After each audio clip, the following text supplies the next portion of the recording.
प्रत्याशी मीडिया से रूबरू हो रहे हैं, आइए आपको सुनाते हैं क्या कुछ कह रहे हैं। भाई, राजस्थान की हर बात को उच्च सदन राज्यसभा में उठाएंगे और उठाएंगे ही नहीं, क्योंकि राजस्थान और केंद्र की सरकार डबल इंजन की सरकार है। यहाँ की हर समस्या, यहाँ की जनता की हर सुविधाओं और देश के हर समस्या के लिए हम पूरे देश में जो कोई भी बिंदु आएगा, कोई भी विषय आएगा, हम बड़े ताकत के साथ उठाएंगे।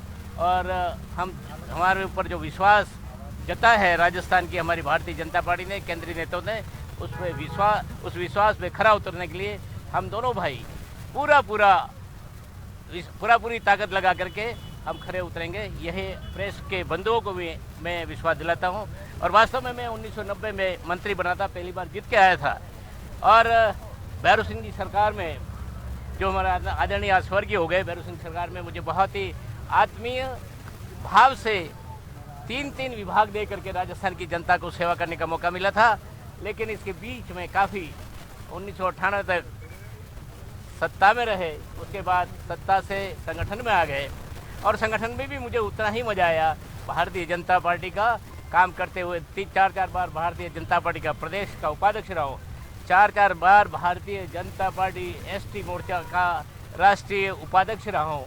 मैं समझता हूँ कि इतने विश्वास किसी और कार्यकर्ता पे हमारे शीर्ष नेतृत्व ने नहीं किया होगा, लेकिन मैंने उस नेतृत्व पर विश्वास जता कर मैंने काम करता रहा। तो आज मुझे जो जिम्मेदारी मिली है, ये जिम्मेदारी वास्तव में ईश्वरीय जिम्मेदारी है, ये मैं मान सकता हूँ। मैंने टिकट नहीं मांगा था, मैं लोकसभा की तैयारी कर रहा था उदयपुर से, उदयपुर में लोकसभा से जाना है। लेकिन जैसे ही राज्यसभा के लिए मेरे लिए निर्णय हुआ, मैं समझता हूँ कि हमारा संगठन मुझे और अपेक्षा कर रहा है।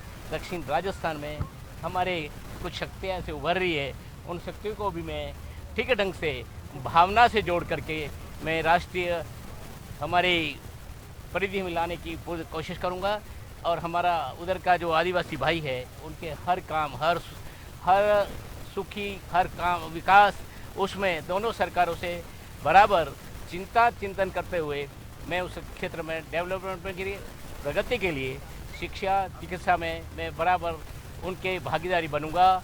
पुनः मेरे को बहुत बड़ी खुशी ये भी है कि मानगढ़ का जो हमारा दक्षिणांचल, जहाँ 2-3 प्रदेश आते हैं, हमारे मध्य प्रदेश, राजस्थान और गुजरात, जहाँ 1500 हमारे शहीद राष्ट्रभक्त हुए थे अंग्रेज़ों को यहाँ से हटाने के लिए। और उस मानगढ़ को मैं इतिहास के पन्नों पे, हमारे आदरणीय मुख्यमंत्री उस समय के भैरू सिंह जी शेखावत के नेतृत्व में मुझे जो जिम्मेदारी वहाँ दी, और मैंने उस इतिहास के पन्नों पे ला करके आज मुझे बड़ा गर्व है, फक्र है कि वह बहुत जल्दी राष्ट्रीय धरोहर के रूप में इतिहास के पन्नों पे अंकित होने वाला है। मैं आज किन शब्दों में मैं अपनी खुशी को व्यक्त करूं हमारे संगठन के प्रति, हमारे नेतृत्व के प्रति।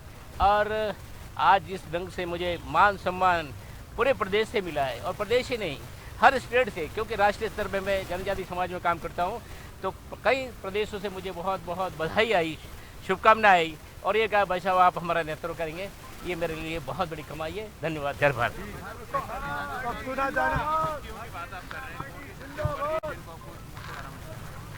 कौन सी शक्तियाँ जो उभर रही हैं जिनको आप किनारे लाएंगे?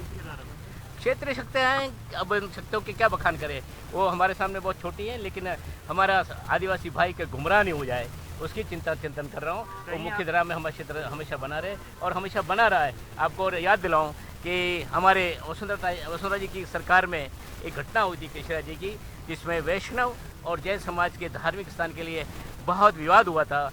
पहले दिन गोली चली थी, लेकिन हमारे बहन वसुंधरा जी ने, मुख्यमंत्री रहते मुझे जिम्मेदारी दी कि आपको पूरा संभालना है मोर्चा, और वहाँ वापस इस जो माहौल ख़राब हुआ है वैष्णव और जैनों के समझ में एक कहीं दुराव न पैदा हो।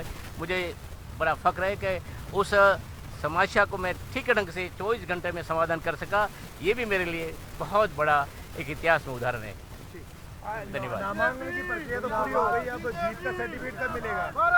जीत का सर्टिफिकेट कब मिलने जा रहा है? तीनों जगह 3 ही कैंडिडेट, आज कांग्रेस का कल सोनिया जी ने फार्म भरा है, आज भारतीय जनता पार्टी के 2 प्रत्याशियों ने फार्म भरा है। 3 सीटें खाली थी और 3 ही प्रत्याशी हैं, तो मैं निश्चित रूप से कहता हूँ कि यह निर्विरोध चुनाव होगा और 20 तारीख को